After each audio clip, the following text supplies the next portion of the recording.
सच्चाई में तब्दील हो जाएगा। इस मंत्र के तहत मेरे खिलाफ एक दुष्प्रचार और एक प्रोपेगेंडा शुरू किया गया कि न जाने कौन सा फर्जीवाड़ा हो गया, कौन से जाली दस्तखत हो गए, और इसी के चलते मुझे आज आपके सामने आना पड़ा दूध का दूध और पानी का पानी करने के लिए। अमूमन यह देखा जाता है जब भी किसी सदस्य के खिलाफ विशेषाधिकार समिति कोई कार्रवाई शुरू करती है, यानी कि कमिटी ऑफ प्रिविलेजेस कोई प्रोसीडिंग शुरू करती है, तो वो शख्स उस पर कोई सार्वजनिक बयान नहीं देता, कोई पब्लिक स्टेटमेंट नहीं देता। लेकिन मेरे को मजबूरन आज भारतीय जनता पार्टी के झूठ का पर्दाफाश करने के लिए आपके सामने आना पड़ा, क्योंकि इतना दुष्प्रचार ये लोग कर रहे हैं। लेकिन मैं आज भी अपने बयान में ना कमिटी ऑफ प्रिविलेजेस के बारे में, ना ऑनरेबल चेयर के बारे में कोई भी बयान दूंगा। मैं सिर्फ रूल, पोजीशन और सच्चाई आपके सामने रखूंगा। पहली चीज तो यह है कि यह रूल बुक है जिसके हिसाब से राज्यसभा चलती है। यह रूल बुक, लाल किताब, इस पे लिखा है rules of procedure and conduct of business in the council of states. इस रूल बुक में जो लिखा है वो मैं आपको बताना चाहता हूं। यह रूल बुक कहती है कि किसी भी समिति के, सिलेक्ट कमिटी के गठन के लिए आप नाम प्रस्तावित करते हैं, कोई भी सांसद नाम प्रस्तावित कर सकता है, और जिस मेंबर का नाम प्रपोज किया जाता है, प्रस्तावित किया जाता है, उस मेंबर का ना साइन चाहिए, ना उस मेंबर का सिग्नेचर चाहिए, ना उस मेंबर का रिटन कंसेंट चाहिए। यानी कि इस रूल की किताब में कहीं नहीं लिखा कि सिलेक्ट कमिटी में किसी भी शख्स का, मेंबर का नाम देने के लिए आपको उस प्रस्तावित, प्रपोज्ड मेंबर की रिटन कंसेंट या सिग्नेचर चाहिए। लेकिन एक झूठा प्रचार फैलाया गया कि फर्जीवाड़ा हो गया साइन का। मैं आपको आगे बताना चाहता हूं कि जब भी सिलेक्ट कमिटी के गठन के लिए नाम प्रस्तावित किए जाते हैं तो ना सिग्नेचर लिए जाते हैं, ना सिग्नेचर जमा किए जाते हैं, ना सिग्नेचर की जरूरत होती है। No signatures are required, no signatures are taken and no signatures are submitted.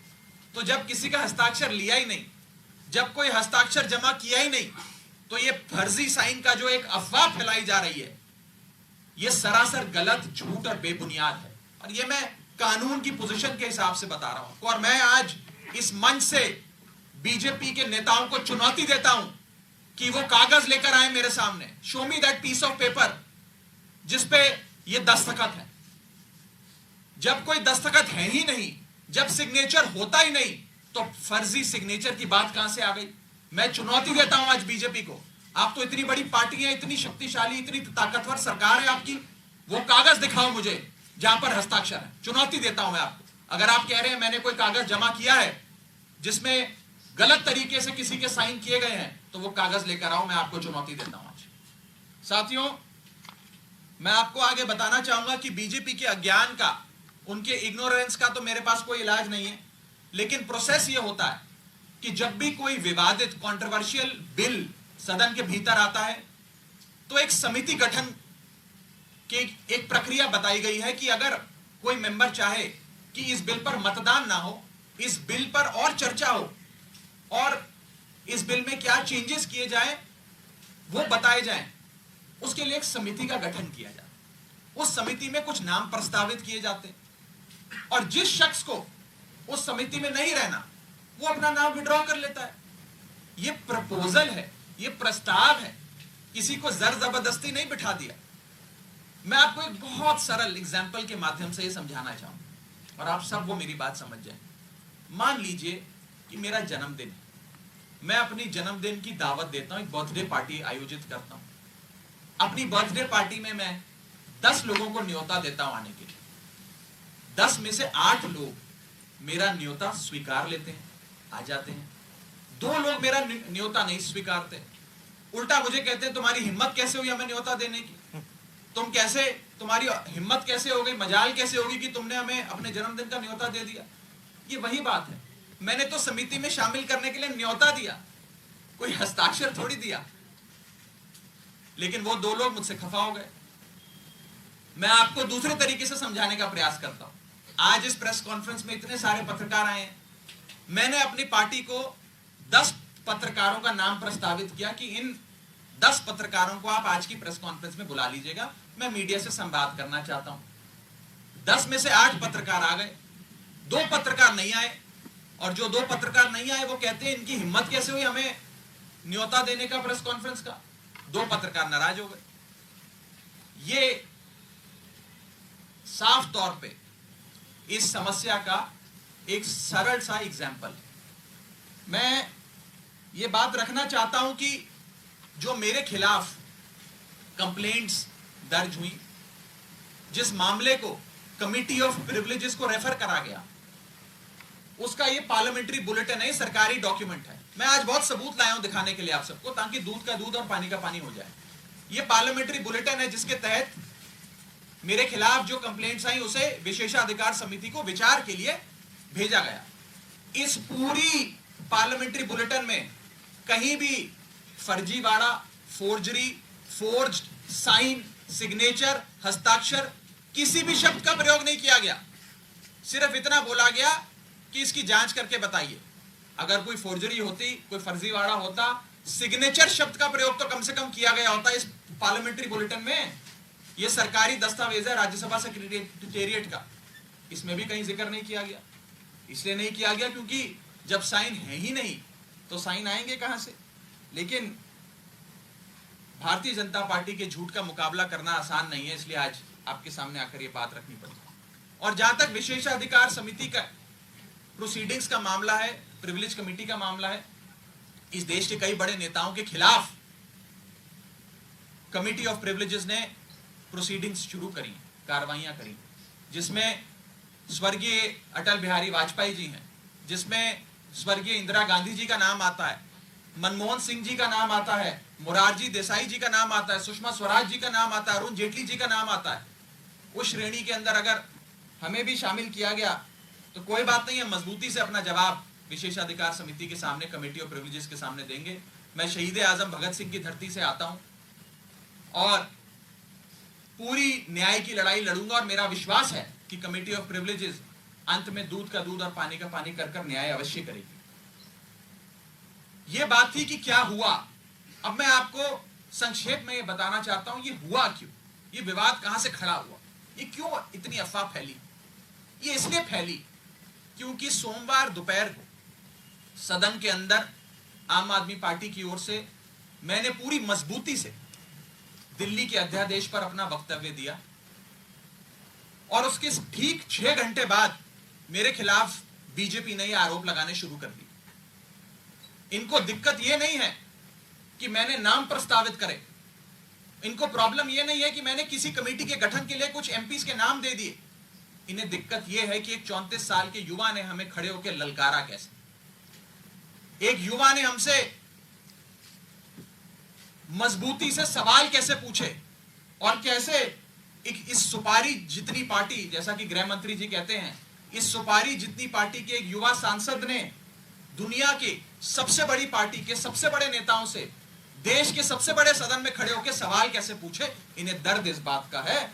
हमने अपने वक्तव्य में बीजेपी के पुराने मैनिफेस्टो दिखाकर उनके डबल स्टैंडर्ड्स को एक्सपोज किया, दिल्ली वालों के लिए न्याय मांगा, यहां तक कि लाल कृष्ण अडवाणी जी और स्वर्गीय वाजपेयी जी के लिए न्याय मांगा। यह दर्द शायद बीजेपी को सता रहा है, जिसके चलते आज वो मेरे खिलाफ कंप्लेंट्स कर रहे हैं। ये लोग मेरे पीछे पड़ गए, बीजेपी पूरी तरीके से मेरे पीछे है।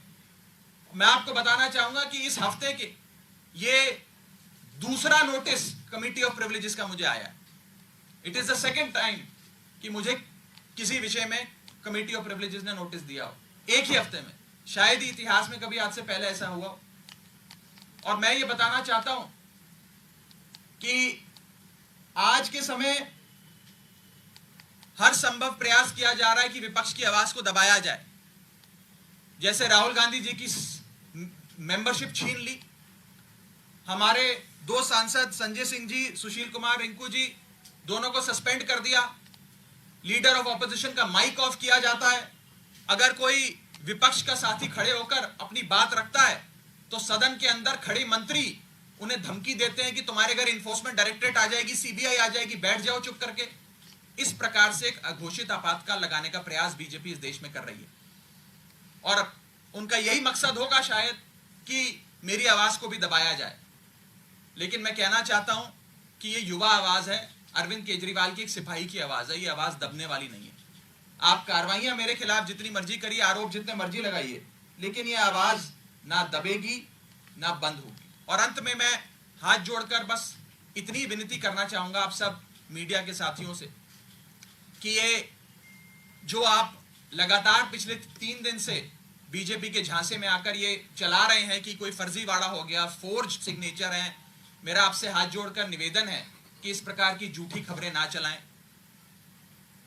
मैं आपसे कहना चाहूंगा कि आप सच दिखाएं। आप लोग इस लोकतंत्र के चौथे स्तंभ हैं, कृपया कर बीजेपी के प्रोपेगेंडा में ना फंसें।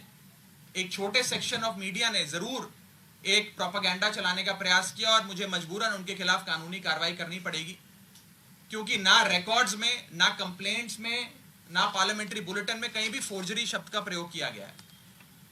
और अंत में मैं इतना ही कहूंगा कि जिन जिन सांसदों ने मेरे खिलाफ फोर्जरी के आरोप लगाए, सदन के बाहर मैंने देखा कई सारे बीजेपी के लोकसभा के सांसदों ने बयान दिए हैं। राज्यसभा के तो शायद किसी सांसद ने नहीं दिए, लेकिन लोकसभा के कुछ सांसदों ने मेरे खिलाफ ये बयान दिए हैं।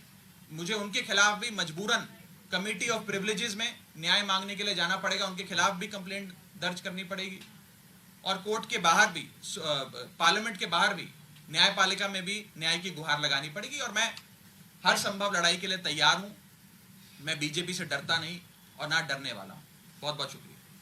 राघव, एक बात स्पष्ट कर दीजिए, आपने कहा 1 हफ्ते में दूसरी बार नोटिस आया, तो क्या आपको नोटिस मिल गया है? नहीं, अभी मुझे आज का जो विषय है इस विषय पर मुझे नोटिस नहीं मिला है। जब आएगा नोटिस तो मैं पूरी मजबूती से, इफेक्टिवली, कॉम्प्रिहेंसिवली उसका जवाब दूंगा। लेकिन पुराने वाले एक मसले पे मुझे एक नोटिस प्राप्त हुआ है, सोमवार को प्राप्त हुआ है और मैं उसका जवाब जरूर दूंगा। रूल बुक ये कहती है कि बातचीत करके भी कंसेंट लेना होता है कि आप देखिए, सांसदों का नाम लिख रहे हैं, क्या रूल बुक ऐसा कहती है? मैं इतना बस कहना चाहूंगा कि क्योंकि अब ये मामला विशेषाधिकार समिति के विचाराधीन है, इसकी निटी ग्रिटीज में जाकर किससे क्या बात हुई, किसने क्या कहा, मैं उस पर बिल्कुल कोई टिप्पणी नहीं करना चाहूंगा, क्योंकि ये उचित नहीं होता है। मैंने अपनी बात रखनी थी, आज मुझे मजबूरन, क्योंकि मेरी छवि खराब करने के लिए, एज अ पार्लियामेंटेरियन मेरी गुडविल, मेरी क्रेडिबिलिटी खराब करने के लिए एक प्रोपेगेंडा जो बीजेपी ने चलाया है, उसका जवाब देने के लिए आज मुझे सामने आना पड़ा, ताकि दूध का दूध और पानी का पानी हो जाए। और मैं खुली चुनौती देता हूँ।